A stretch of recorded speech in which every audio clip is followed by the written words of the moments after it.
Hey everyone, this is Edo Ninja, and you are now listening to the Storm Connect podcast, published by the Sigil Arts Network. I talk about gaming topics and animated series of my own interests like RWBY, Final Fantasy, Persona 5 Royal, and so on forward.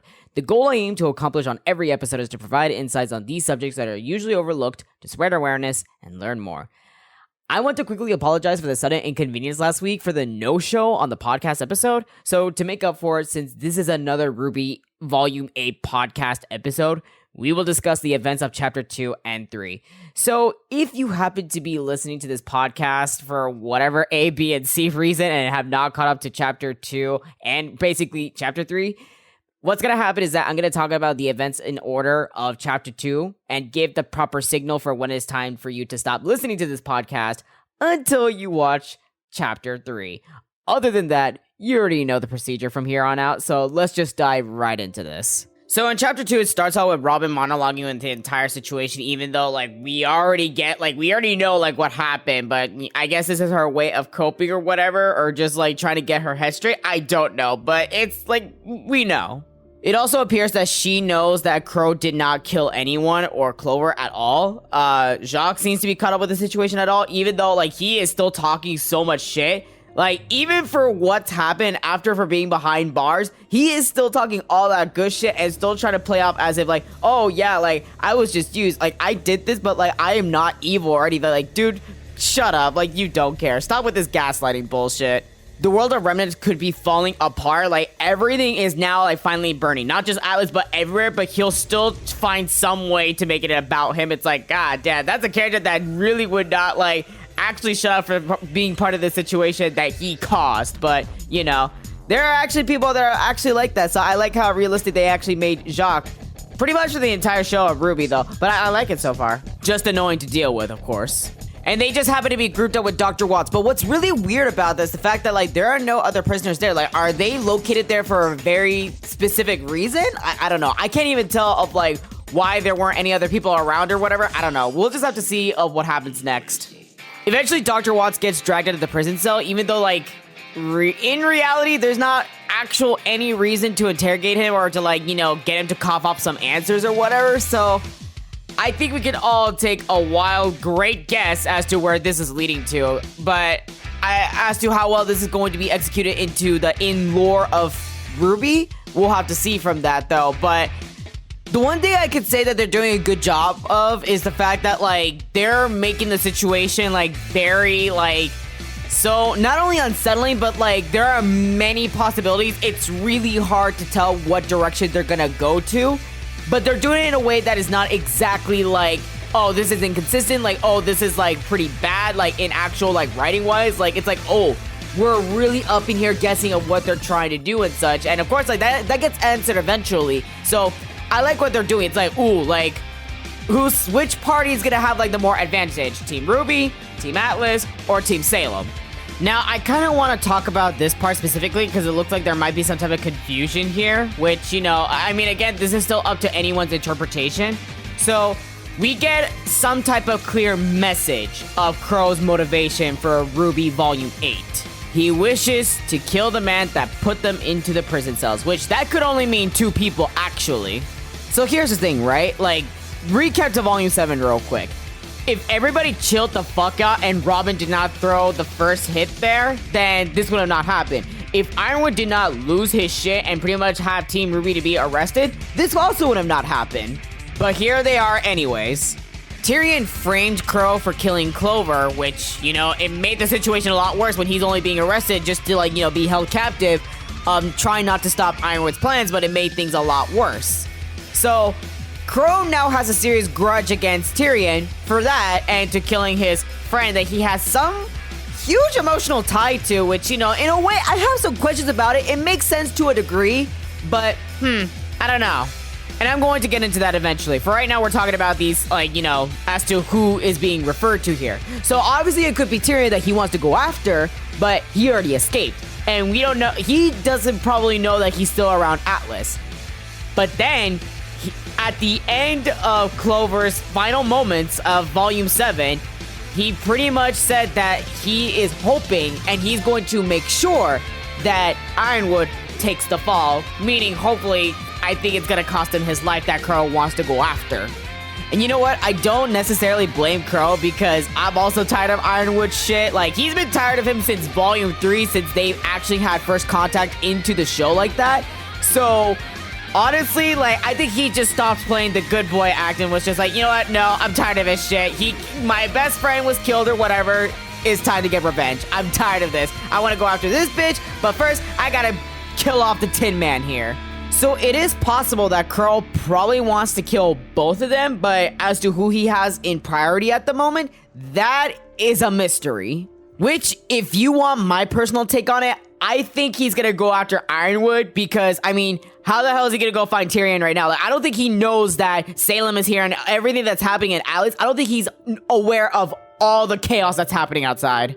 Or maybe that's exactly why he wants to break out of prison and, well, go find him, I guess, and break through Salem's forces. But again, as to where this is gonna go, I am very curious as to Crow's direction for Volume 8, for sure.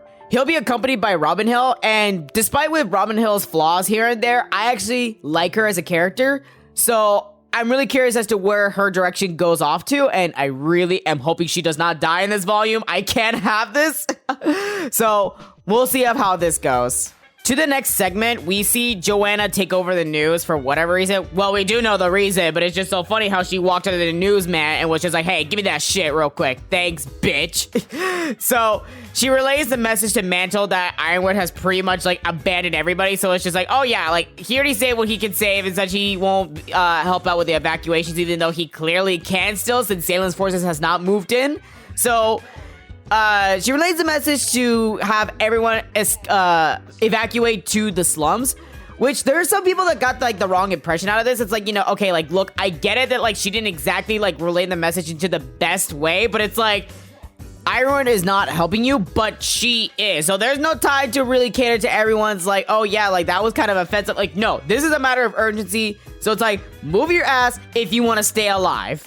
As we progress to the episode, after like Team Yang pretty much helps everybody and such, we see this old hag complaining the fact that she has to go down to the slums with these animals, as she describes it, even though like she just dismissed the fact in her head that Ironwood is not sending down more of his military forces to help you all escape to Atlas. No, he left all of you guys there to die. He doesn't give a flying fuck, and he doesn't plan to help out anytime soon or at all. So regardless, she still wants to be racist to the Faunus anyways, which is so, like, really, like, the end of the world is probably near, and you want to be racist now to the day, like, you die? Today could be the day that you die. Like, come on. But, you know, shout out to Yang, like, she cancels racism. Like, she's just like, oh, yeah, like, literally, lady, like, even though, like, you don't deserve being saved after for that comment, like, we're still helping your bitch ass out of here. So shut up, go to the slums, like, come on. But, I mean, hey, like, you know, I love how she also brings up the point that even the Faunus are helping the humans as well to save them, to ensure that they stay alive. So it's just like, you know, I love how she was very inclusive about the Faunus. So, you know, again, shout out to Yang. But goddamn, even though, like, Yang puts that old hag in her place, like, we can hear her murmuring among with the crowd so silently as they're going to the slums. Like, she's just like, oh my god, like, I don't want to go to the slums and such with those animals. And like, damn, like, you still being racist? You better be lucky that she's not willing to punch the shit out of you. Holy crap. With all this talk of division and everyone having a hard time cooperating with one another and racism, it eventually leads all to the moment of this chapter, Oscar. I really like where they're taking the direction with Oscar, because at first, like, I was kind of having mixed feelings with him, because, like, literally he was just there because of Ozpin, really, but it seems like he started to grow a little bit more from Volume 7, and with this discussion with Ozpin, it was really good. I love how angry he is that Ozpin came back, and now the inevitable path of those two souls becoming one has drawn much closer. With all of this happening, like, Oscar abandoned his old self, and he's becoming more of the person that he always wanted to be for so long. And now that's going to be taken away, all because of, well, his destined fate with Ozpin. While Ozpin has been secretly back, it all really depends on what they're actually going to do with him. I can't tell if he's actually going to fuse with Oscar in this volume. I feel like he would, especially the fact that they're now at death's door to meeting Salem. while Oscar actually became much more of a character of this volume and the previous one, I somewhat hope that he doesn't become one of his lives just like that, though. I would hope that he has his own unique self to where Oscar can be Oscar Pines, not Oscar merging with Ozpin like that, though. But hey, who knows? We don't know what direction with Ruby they're gonna take with Oscar and Ozpin, so I think, like, maybe I'll have my answer by the end of this volume. If not, well, again, the most I'm gonna be looking forward to is the encounter with Salem and Oscar/Ozpin. Putting Team Yang aside, we now go over to what's happening with Team Ruby. Well, Ruby's team. I can't really say Team Ruby. They're accompanied by May Marigold, which I kind of want to insert this here real quick. I actually like her a lot. She might be my favorite among with the Happy Huntresses. Because mostly in last volume, she was mostly on guard, but for this, she just seems pretty relaxed and, like, you know, she's sharp. And, you know, I really like how chill she actually is. Now this, I really want to talk about. The moment with Penny and Ruby. I feel bad for my girl Penny here because she is having the realization of so many things that not many people are able to understand, you know? Like, the one thing is the fact that she became the Winter Maiden, you know? And everybody fighting amongst with each other, and Salem is literally right outside at Atlas. Like, you know, there's great risks and great burdens of being the Winter Maiden. And because that Ironwood is literally, like, not giving a shit about Mantle and such, like, everything that Penny signed up for, it's not aligning as to how she viewed things. And, you know, she's with Team Ruby because it aligns with more of how she believes of how Atlas and Mantle should be protected. But the way of how the way of what he said in the last volume, it definitely hurt her, for sure. And, you know, Ruby, she's not exactly getting the idea of it. Like, you know, I get that she was trying to do her best to cheer her up in the moment because it's like, you know, they have to do more of action rather than just talking, though. But it's like, you know, it's not just about, like, you know, oh yeah, Iron was the antagonist and stuff like that. Like, you know, in a way, like, yes, he's acting like it, but some of Ruby's actions caused Ironwood to act the way that he is right now. And in a way, it's actually justified. But in retrospect, of course, he's just making things harder than it needs to be. But, you know, you gotta show that you'll try to figure things out with her, especially with the current, like, grave situation that you guys are in right now. So not just about, like, oh yeah, like, you know, like, yeah, you're the Winter Maiden and such, and it's awesome. Like, yeah, don't get me wrong, like, it's awesome, but also, like, the worst thing that you definitely do not want to be right now. I don't know, I just feel like Ruby just kind of missed the big picture here, that Penny is just so torn as to the reasons of, like, how big this is, you know?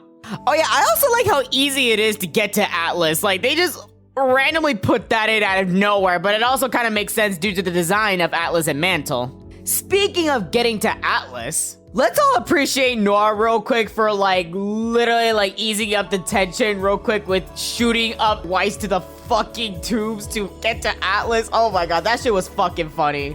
Never change, Nora. Please don't change. Literally, like, that's what I love about her, is just the fact that she always finds a way to, like, swoop in her fucking comedic relief moments. I love it. But I do want to talk a little bit more about her later in this podcast episode, which I'll get to that, of course. I didn't think the tension would actually be really heavy between the two teams. I've noticed that whenever, like, the Happy Huntress is mentioned, like, oh yeah, we were worried about, like, since, you know, you guys are doing this and you guys are doing that and you guys are not, like, all together, and they're just like, yeah, and, like, you know, they show some type of distaste towards to it. It's just like, oh god, like, I kind of would feel awkward the fact that if they kind of show that type of remark towards me or whatever, I'd be like, oh, well, I don't know what else to say. I didn't mean it like that, but all right. Now, proceeding forward to the episode, we get back to Yang's team, and we see there's someone that I really want to talk about real quick, and that's Lai Ren. I don't know what is going on with Ren as to why he's acting the way that he is, but I just don't like this look on him. I don't know why he's, like, so tense up. This is just so not like his character at all. Even from what happened in volume 4 and 5, it's just so out of character, you know?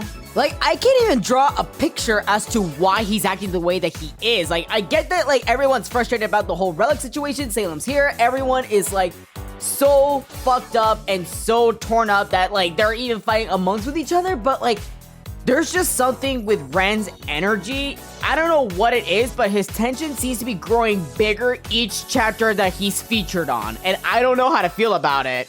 But here we are. They're still being consistent about it, and I'm really scared as to where this is gonna go because, again, what happened in Volume 4 and 5, it just... Again, this is just so backwards to me. It's like something regressed to the way that he is right now. There is more that I'm going to say about this later in this podcast episode, but again, we'll get to that again. So the last highlight for this chapter...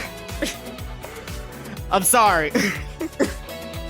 I'm sorry. I just have to, like, take a quick moment to, like, really say this, but in a way, this is kind of funny, especially to this Twitter video that I keep thinking about. So... Finally, as to how the chapter ends, Salem's Grimm that she commanded to ambush Oscar, the squeaky toy. I'm sorry. Okay, anyways. Yeah, so Oscar the squeaky toy gets ambushed by Salem's Grimm in literally a few hits, which shows how low his aura was since he got shot from above. But anywho, I do want to point out how creepy it was because... I noticed this, like, again, like, someone put this out on Twitter, but, like, you could actually see the Grimm approaching. Like, you can see him, like, you know, he's, like, coming closer to the screen where Oscar is at, but, like, it's so subtle we didn't notice it, and I only noticed that when someone pointed that out on Twitter. It's like, oh my god, he's getting closer. Like, he already knew. Like, god damn. That was so creepy. That was some horror movie type shit. Oh my god. Like, how did y'all get ambushed by a fucking Grimm animal like that? That shit was so weird.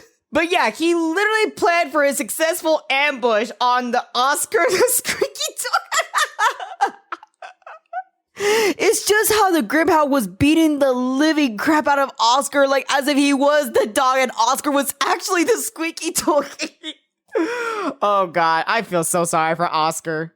You know, the worst part about it is the fact that, like, I could see myself in that situation because, like, I'm tiny as Oscar, so it's just like, oh god, I would hate to be him right now. But anywho, the shocking highlight of this chapter was that not only this Grimm, as I mentioned earlier, it planned out for a successful ambush throughout the entire chapter, but the way of how it was coordinating the attack and how it was able to defend off against Yang's team, it even talked. So we now know that Grimm, there are special types of Grimm that can have the human intelligence and also communicate the same way humans do. Now that they showcase this new type of information and this special type of Grimm, I wonder how much of a large reach does Salem actually have when she's making her creatures of Grimm. And you know, there are these many theories about Salem can use her creations of Grimm. She can actually bring people back from the dead, but having a Grimm version type of this Setsu character, like pretty much the Grimm Pura theory, there's been many of those that have been floating around the community. And now that we know that, like, her reach just keeps getting bigger as they progress more into the show, I just wonder if that's actually true or not, because now I'm not totally putting that out of the question. I hope this will not be the last time that we're gonna see this Grimm talk, so I would like for it to talk shit against Yang's team. It'll be pretty interesting. I think it would be so funny as well. So, but after that successful capture mission, looks like Yang's team are gonna be getting out of Mantle, and they're gonna be going to the direction where Salem's forces are at. So, oh my, looks like they're gonna be the first people to actually face off against the team in this Atlas War arc. So, I wonder who's facing who. But one thing is for certain, Oscar's gonna get tortured by the living shit out of Salem.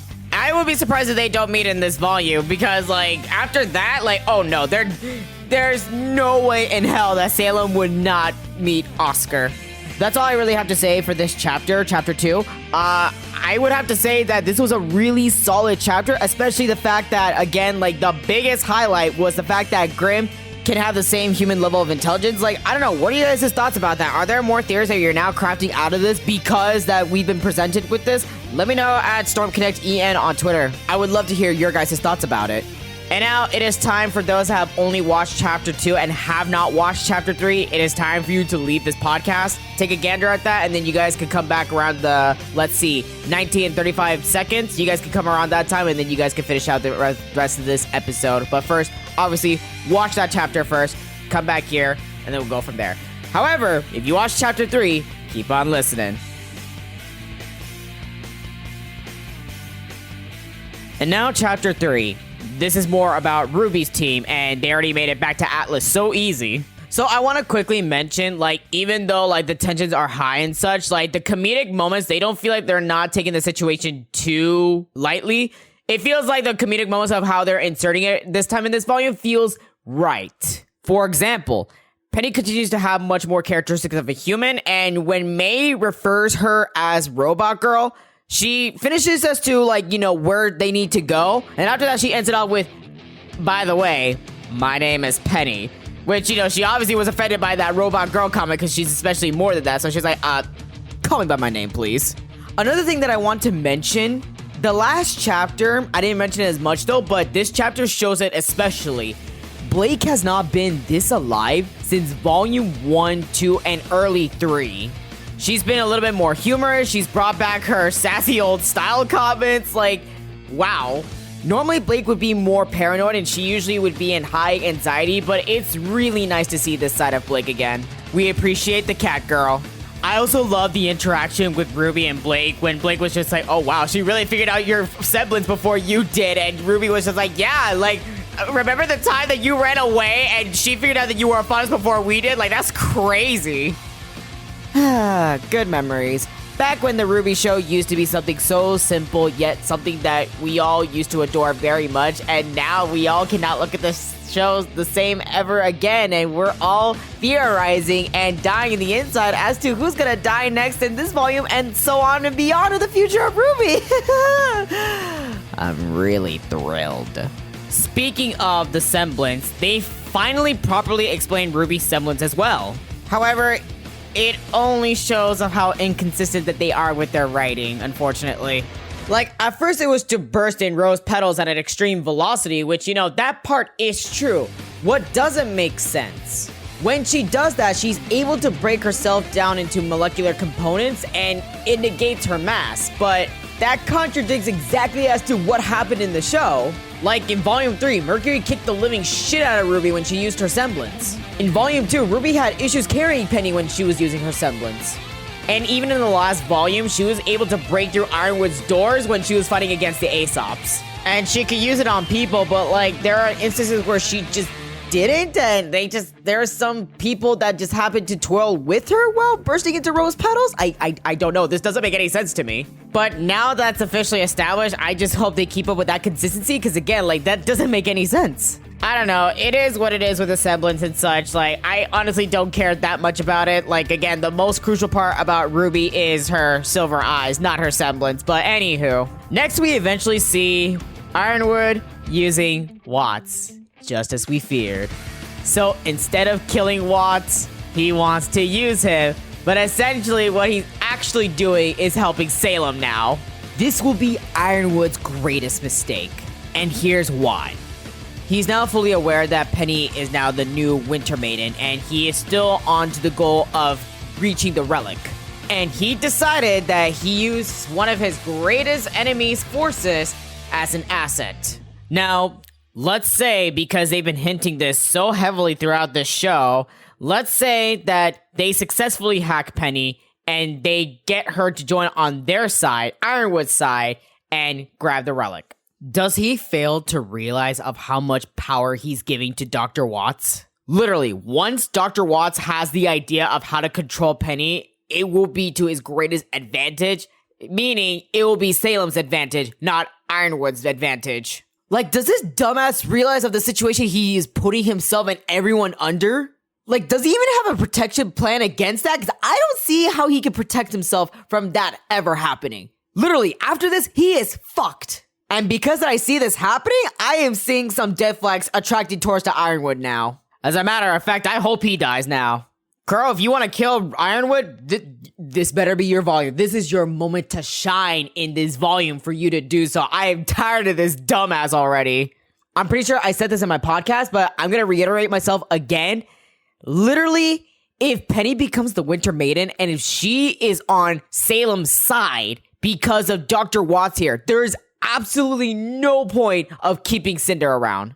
And nobody likes that bitch ass. Not even her allies like her. So it's just like, if Dr. Watts wanted to, he'll just be like, oh, hey, let's just take the Fall Maiden powers for Penny so she can become the Fall Maiden and the Winter Maiden. Bye. either way, this is not going to work out in his favor as he believes. He is just so ignorant and so fucking stupid. I'm tired of this. Well, like I said, it's going to be very obvious as to how this is going to be his greatest mistake. I've already elaborated my point on that. So if you have any other counter points that you want to make with this, I'm actually happy to hear them out. So again, be sure to add us on Twitter for that. So moving forward, I also noticed something very interesting. It's not like anything significant, but there was a animation error glitch, I believe. I'm going to post the image of that onto the episode description. I noticed that when Ruby's team, they were moving along with May's semblance, I noticed that at a certain point, it looks like a regular stand-up model of Blake, Volume 7 Blake. I don't know what's happening there. Like, literally, I noticed this when the guy, one of the Atlas team workers, they were making their exit from the door, and I noticed that, like, as they were moving along, like, Blake is just there. Like, how do you not see Blake there? I just thought this was a funny mention of this. I just could not ignore it when I saw that. But it'll be fixed on the Blu-ray. But anywho, another thing that I find also odd, because that pretty much everyone in the Kingdom of Atlas knows that Salem is here, and there's like a grim apocalypse right outside. I'm just surprised that no one is even in the slightest of high anxiety or shown to be extremely busy. I may be overthinking this when I say this, but there is a grim apocalypse right at their doorstep, and they're not even scared or rushing to do more work just to get the situation controlled? I don't know. I just thought that was just strange, personally, to me. Like, again, for comedic purposes, like, it worked out well, but again, it was just so strange for the area of the Atlas military base for not having some type of tension, you know? But again, I may be overthinking this. I may be overanalyzing the situation. I just thought that, like, it was strange. It just felt like, oh, here's another day at work, guys. Like, nothing's happening. Totally not anything. Nothing at all. Nothing to the point where everyone could literally die. Nope. We're good. But I guess we gotta make room for Ruby doing her famous Sailor Moon pose after using her semblance on the team. That was kind of cute, though, not gonna lie. Living on the legend, I see. They finally reached to the terminal, and it seems that Pietro has some control over Penny from all the way from Amity, which it could come in handy for the future of the volume, you know? I just really hope that it just works against the favor of Ironwood / Watts here. But if Dr. Watts has the same type of control that Pietro has right now, God fucking damn it. So while Pietro is doing the work, we actually get a very interesting scene, which again, this is the character I wanted to bring back up for this. Nora. She is showing that she is having an existential crisis due to the reason that she has no idea who she is without Ren. She is right though, like literally without Ren, she's only known for her strength, but I like the trait of how passionate she can be about thinking about the bigger picture, and again, she's fucking hilarious as shit. I sincerely hope that she can find more of herself that speaks Nora. I really feel so bad for her because I actually enjoy her. I think she's probably like my favorite right now among with Team Juniper. Remember when I said that Ren was bothering me for the past couple volumes, the last one and this one, and I want to bring him back up again? Well, here we are. Let's talk about him again, but this time with Nora. Don't misunderstand me when I say this. I sincerely do not like the direction they're taking with Ren, and especially of what happened the last volume between with Ren and Nora. It felt so unsettling, especially for the events of Volume 4 and 5. But because of how consistent this is in this volume, we might as well just keep continuing with this ride and see where this is gonna go. I just think it's unnecessary. However, what I think, the only good thing that I see coming out of this is the fact that Nora is having her own character development, finding out of who she is without Ren. As to how they'll come back to each other, I don't know. I don't know if it's even going to happen. However, I will say due to their separation, this is a good thing. What's not a good thing as to how it's being handled. As a matter of fact, if this is the part of the story that they wanted to write in for so long, this should have happened in Volume 4/5, maybe 6 in my opinion. Because it's like they already had their character development. Like, I'm not saying like completely put that to a halt, but like why put this huge tension within them now just for them to grow separately? If you were to do that, like I said, this should have happened in the previous volume, so then they can grow without each other and then grow together as the volume progresses on. It just feels so unnecessary. However, for what it's worth, in some sense, it is working. It's just that I wish that this could have been executed much more differently and better. And you know what? I'm kind of on Team Nora right now because, like, I don't even know what the fuck is up with Ren. I can't even tell what's on his mind. Like, I get everybody's all fucked up and shit though, but what the fuck is up with you? You, my great old fucking huntsman, you better start talking because this makes absolutely no sense as to why you're acting the way that you are. It's so different among with everybody else. As a matter of a fact, I actually expected Blake to act like Ren as how he is right now, especially from her track record from the earlier volumes. I mean, and again, this shows of how much he developed, and Ren, I felt like he regressed in some way. I don't know. I just don't like this Ren I'm seeing right now. And if you guys are not aware, I am a huge hater of Jean, but holy crap, Ren is being much more annoying than Jean right now. Like, Jean has been pretty tolerable since the last volume, and this volume, what the fuck, man? What is this timeline? I've spoken to a few people before going into this podcast, and some people believe that one of the team members of Juniper is going to die. I see why you say that, but because of how we are in the story, I kind of doubt any of them are gonna die in this volume. I hate to say this though, but the only person that I could potentially see dying if there were to be a death in volume 8, a very major death, it'd probably have to be Nora, and I hope that does not happen. Because of this random character writing that I'm seeing with Ren, they're not gonna cut him off just yet. Jean, he still has more things to do, apparently, and especially for living for Pyrrha, so I think he has some type of strong plot armor at the moment. So right now, the only one who doesn't have much going on is Nora at the moment, and I'm kind of scared. Especially for what happened in this chapter, I'm a little bit alarmed. That's all I really have to say about the whole situation, mostly with Ren and Nora, so I'm gonna proceed on forward as to what happened in this chapter. Pietro was wanting to have Penny be at Amity, which is a very good point, because I also have to agree with him. Like, I believe that if she is with Pietro and Maria at Amity Tower, she will be out of Salem's reach to potentially grab the relic, even though Penny wishes to assist with the evacuation. And I feel so bad for her, but you know what? I think Team Ruby and everybody else that's down in Mantle, I think they got it. Plus, they do need some type of protection from the Atlas military in case of anything, so... Now, finally, this part. This is part of the chapter that I waited to talk about here in this podcast episode. And I have a feeling there might be some type of debate with me after this, but you know what? I said what I said out loud with my chest out there. The Aesop's ambushes Ruby's team. Here they are, they're trying to use words to convince Penny to go back to their side, also drawing their weapons for another fight with them, like, even though they lost, I don't know why they're trying it again, and they have the Winter Maiden, but, oh man, I guess some people don't learn their lesson the first time, but we have this stupid motherfucker that were like, oh, we were holding back, bitch. I don't think you're supposed to hold back against Team Ruby, especially the fact that, like, we're at the state of urgency right now. Come on, Mara, stop being stupid as fuck, oh my god. So they're trying to gaslight Penny by blaming her that Winter is in critical condition, stole her planned maiden powers, and the potential destined fate of Atlas. Like, are y'all out of your mind? Are you guys as stupid as Ironwood? Like, did you guys not see the video clips? Because I saw Watts playing the video clips when she was fighting against Cinder. Did y'all not see what the fuck happened? Are y'all that fucking stupid?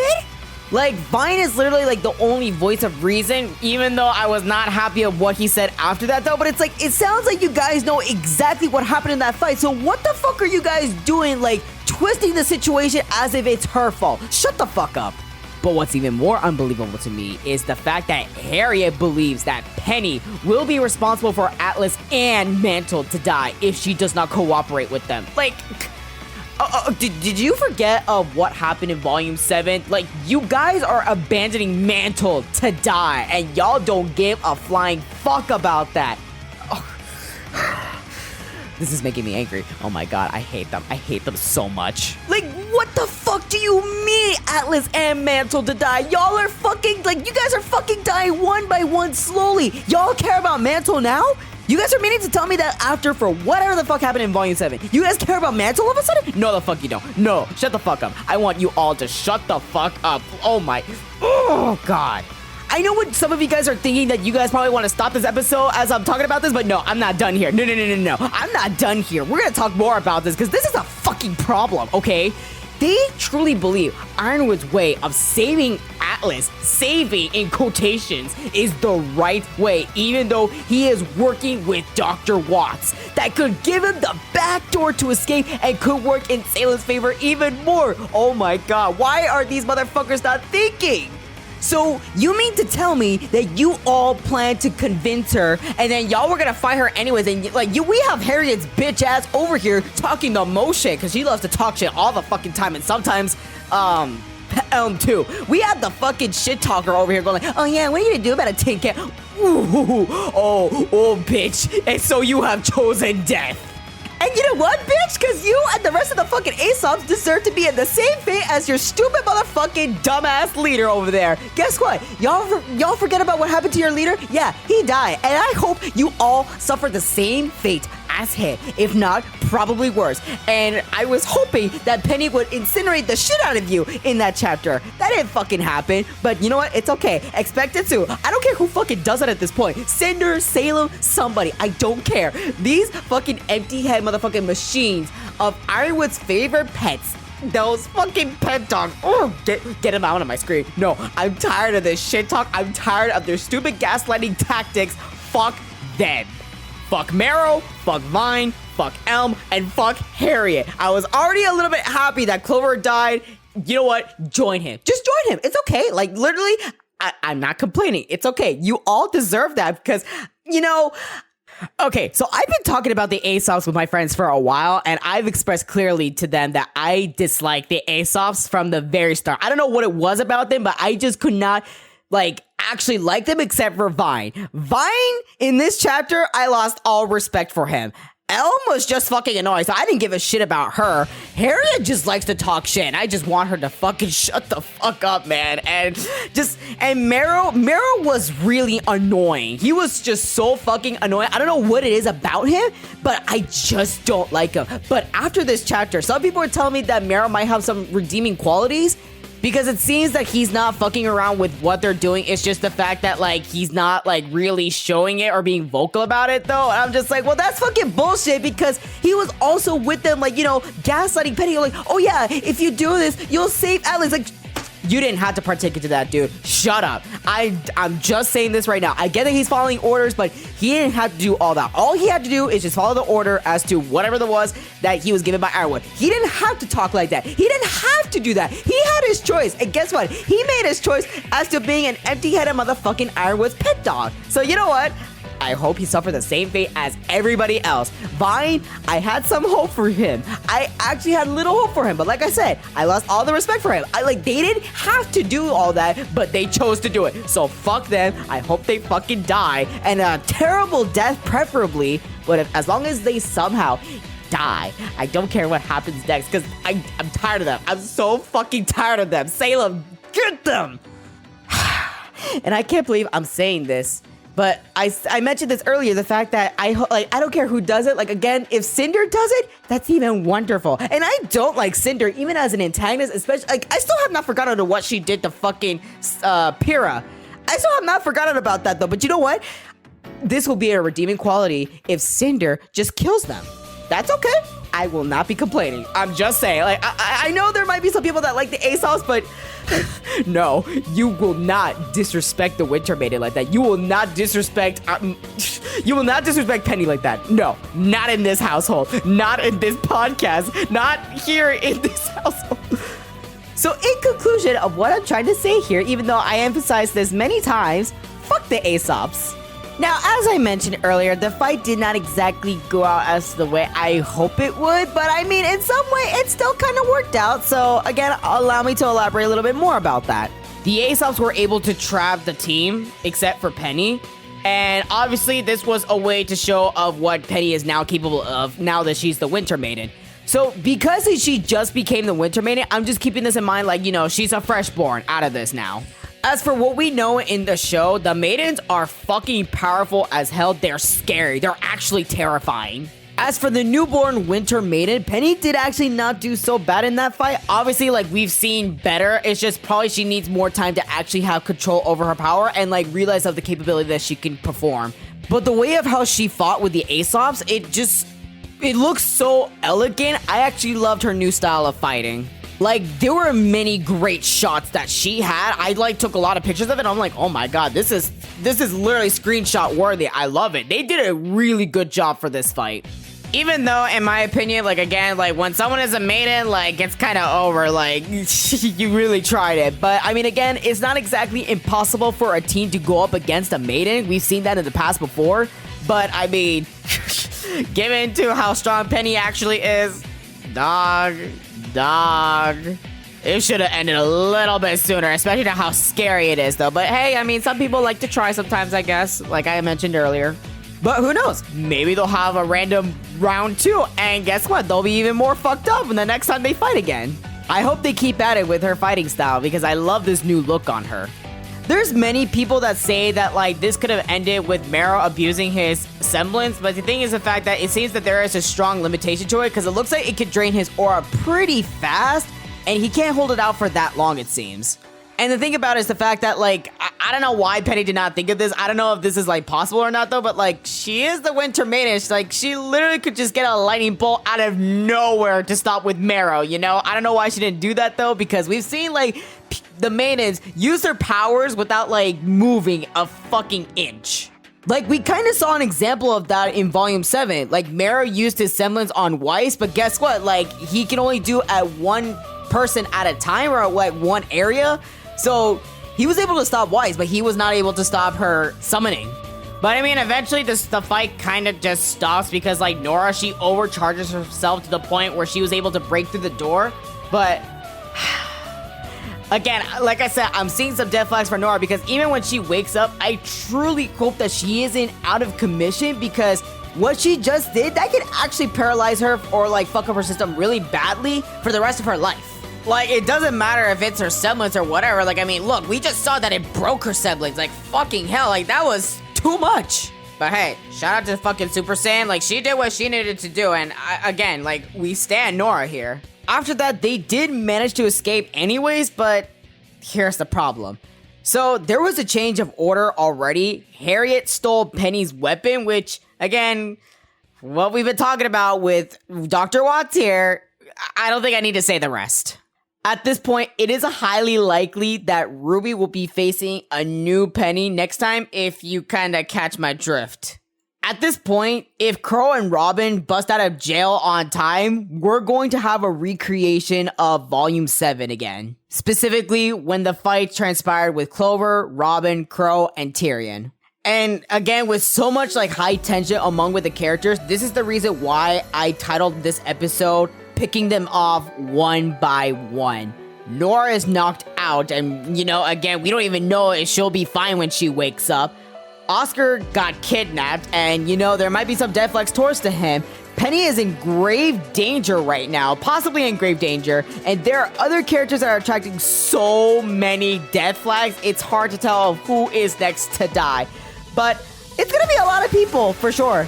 I don't think we're just gonna have 1 or 2 deaths. We might have a lot more than that. Like, if we just not include of how many people from Manto and Atlas that are going to die, I feel like big characters that are, like, highly known in this show are definitely going to die. I could be wrong, but it's definitely not just gonna be 1 or 2. I feel like there's gonna be more than that. I would be surprised if we're just left with 1 or 2 deaths. That's all I really have to say for Chapter 3. There is a lot of thoughts that are spurring into our thoughts right now, and I'm really curious as to what you all have to say about that. But before I end off this podcast episode, they did release some information of Chapter 4, which is going to preview in the next couple days. So, Chapter 4, the title is Fault, and the description states that Jean, Ren, and Yang's pursuit of a mysterious new Grimm resulted in unexpected complications. Ruby, Weiss, and Blake find a new place to lay low. Cinder receives an ultimatum. The runtime is 19 minutes and 13 seconds, which is longer than the rest of the episodes of Volume 8 so far. What this is looking like right here, they seem to be very consistent of having their episode lengths. Like, they've been mostly 17 to 18 minutes. This is a minute longer, but I mean, they're at that, like, right mark of that. And I hope they keep that up. And like I said, like, the only exception to have the longest chapter would be the final chapter of the volume, of course.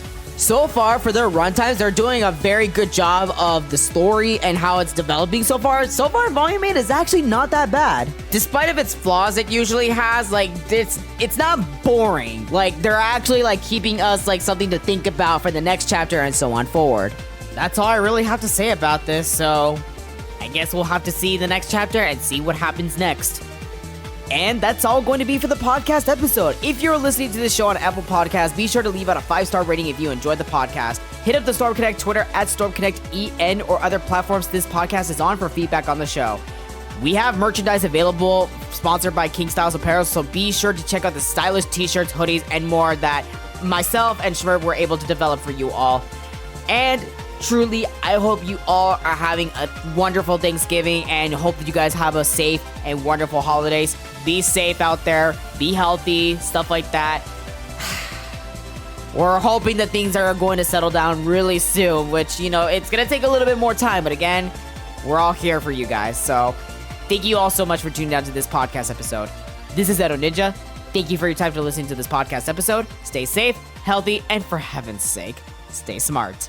I'll see you guys on the next podcast. See ya.